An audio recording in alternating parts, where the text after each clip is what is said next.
Are you ready?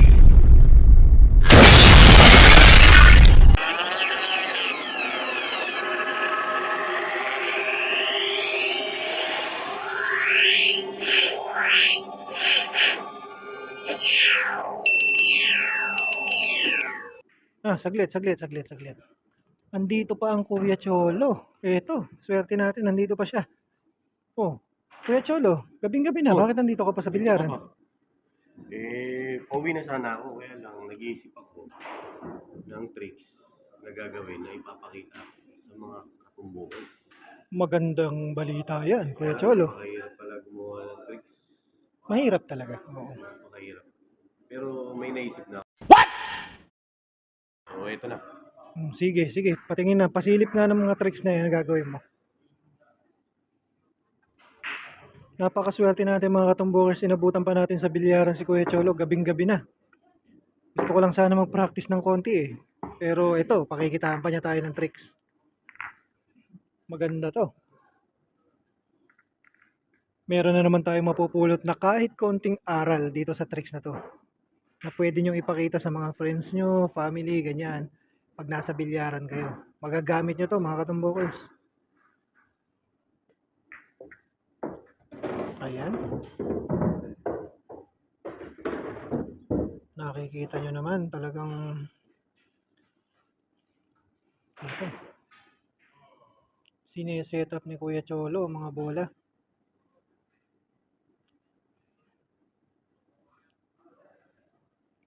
Okay. Medyo confusing ito mga katumbukers ha. Pero syempre bago simulan ni Kuya Cholo ang tricks na to, ipapaliwanag niya yan sa atin kung paano mangyayari dyan. Kaya ayan, sineset up niya yung bola. Mamaya tatanungin natin siya kung ano mga mangyayari dyan sa tira na yan. Sa setup ng bola na yan. Papaliwanag sa atin ni Kuya Cholo kung ano yung papasok dyan. Okay? So guys, Ito na. Pakinggan natin si Kuya Cholo mga katumbukers. actually yung tricks na to, ngayon ko lang gagawin to. Ngayon ko pa lang din to. Okay. Medyo may kahirapan to, pero meron kang mapupulot na konting aral. Yan ha mga katumbukers, may konting aral. ipakita sa mga tropa natin at mga katumbukers natin at sa mga pamilya natin. Yan. Ayos Medyo yan. may entertain sila dito. Okay. Tignan mo maigit itong tricks. Okay. Kuya Cholo, pakipaliwanag nga sa amin kung paano mangyayari ang tricks na yan. Kasi medyo confusing talaga. Bakit ang dami nakaharang na bola dyan? Yan. Ito na. Ang pahuhulugin natin dyan, yung 9 ball. 9 ball. Itong 9 ball, ang pahuhulugin dito sa side. Side pocket. Mga katumbukers, tignan nyo yung position ng 9 ball. Napakahirap. Pero ang sabi ni Kuya Cholo, papapasukin daw niya sa side pocket. Grabe, nakakalito ito mga katumbukers. Pero sabi nga ni Kuya Cholo, papasok daw ang 9 ball. Pahuhulugin ko yung 9 ball. Good shot. Titirahin ko ito.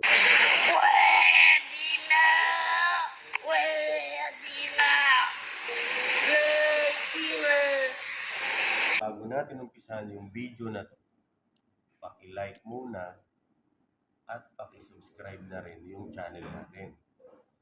At kung maaari, paki-share na rin sa mga tropa pips natin dyan na mahilig tumumbok.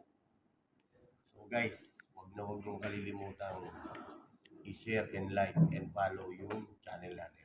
Ayan na mga katumbokers ha, para maging updated kayo sa mga tricks ni Kuya Cholo, paki-subscribe daw po ang kanyang channel. Ito na, tignan natin. 9 ball ha, 9 ball. 9 ball daw sa side pocket. Wow! Grabe. Ang galing naman ng tricks na yon. Grabe ka Kuya Cholo, ang ganda ng tricks na pinakita mo sa amin. Katumbokers, araw-araw ko kayong bibigyan mga tricks. Basta i-like nyo lang at subscribe lang kayo sa channel natin. At huwag niyong kalilimutan i-share ang video natin na to sa mga tropa natin dyan. Mahilig tumumbok. Tumumbok ng bilyar ha. Oh, Hindi tumumbok ng kahit na ano. Parang may naamoy ako hindi maganda. ang galing guys, ang galing. Guys, gagawa pa tayo ng isa pang video. Sabit lang ha.